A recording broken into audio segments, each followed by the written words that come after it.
On a quiet suburban street just outside Philadelphia, the night carried a stillness that was almost unsettling. The street lamps hummed faintly, illuminating patches of sidewalk beneath their orange glow. It was close to midnight, and the only sound came from the occasional passing car or the distant whistle of a train. On a worn wooden bench by the side of a deserted park, a little girl sat alone, her hands folded neatly in her lap. She couldn't have been more than 7. Her hair was messy, her shoes worn thin, but it was her faint voice, soft, trembling, that pierced the silence. "Help! Somebody! Please help!" A man in his late 40s, dressed in a navy blue coat, slowed his pace as he passed by. He had just finished a long dinner meeting with a business partner and was heading home. Something about that tiny, shaky voice made him pause. He turned and saw her sitting there, shoulders small and fragile against the empty night. He stepped closer. "Sweetheart, why are you alone out here?" The girl tilted her head slightly toward his voice. "Sir, can you give me some money? I haven't eaten since morning." He frowned, stunned. "What? Where is your mom or dad?" Her voice wavered as she answered. "Mama said I should wait here and ask for help. She promised to bring me something tasty, but she's been gone for hours. Maybe longer." The man's heart tightened. Something about the way she said it, like she was used to waiting, used to hunger, made him ache inside.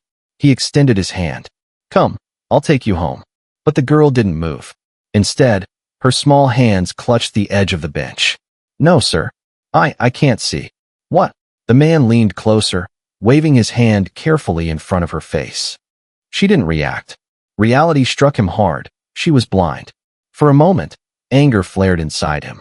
What kind of mother leaves her blind daughter all alone at night? It felt cruel beyond comprehension.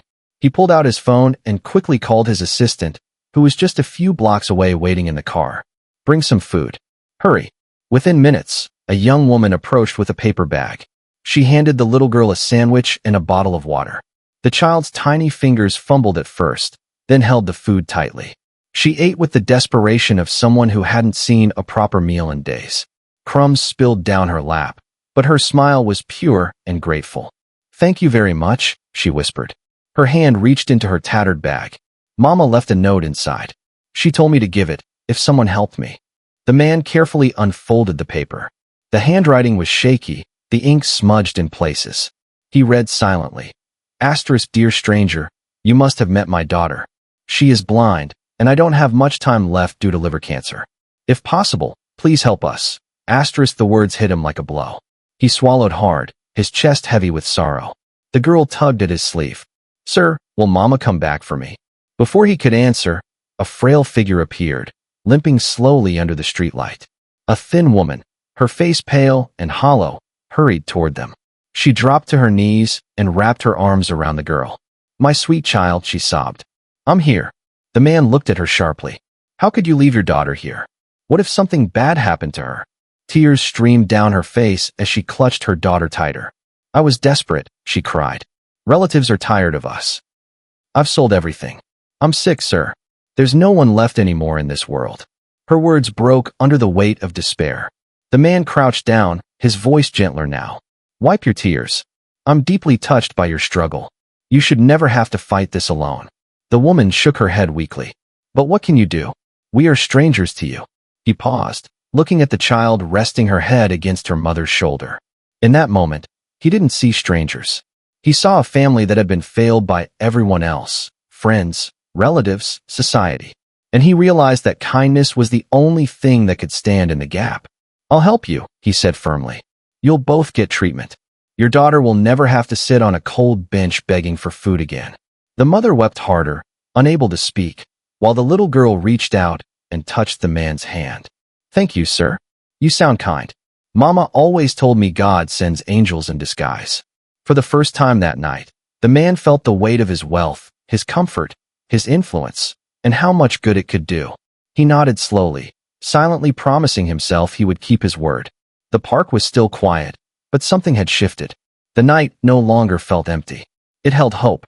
The next morning, that hope carried them into a new chapter.